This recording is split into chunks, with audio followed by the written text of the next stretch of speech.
ఈరోజు మనమంతా కూడా ఇలా కలవడం చాలా సంతోషంగా ఉంది. ఒకవైపున నేను ఒకటి చెప్తా ఉన్నా, వైఎస్ఆర్ కాంగ్రెస్ పార్టీకి మొట్టమొదట బీజం ఎక్కడ పడింది అని అంటే కర్నూలు జిల్లా నల్ల కాలువలోనే పడింది.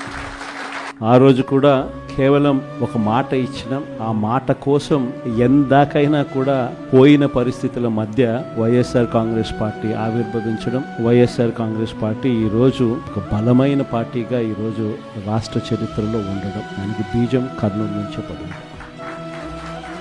ఆ రోజు నుంచి నాతోనే అడుగులు వేశారు చాలామంది. ప్రతి అడుగులోనూ కూడా ఆ రోజు పార్టీ పెట్టిన రోజు నుంచి ఈ రోజు వరకు గమనిస్తే కూడా మన పార్టీకి ఎవరైనా కూడా సిద్ధాంతం ఏమిటి అని చెప్పి ఎవరైనా కూడా వైఎస్ఆర్ కాంగ్రెస్ పార్టీ ఐడియాలజీ ఏమిటి, సిద్ధాంతం ఏమిటి అని ఎవరైనా ఒక్కసారి కళ్ళు మూసుకొని ఆలోచన చేస్తే కంటికి కనిపించేది రెండే కనిపిస్తాయి. ఒకటి, విలువలతో కూడిన రాజకీయాలు చేయడం.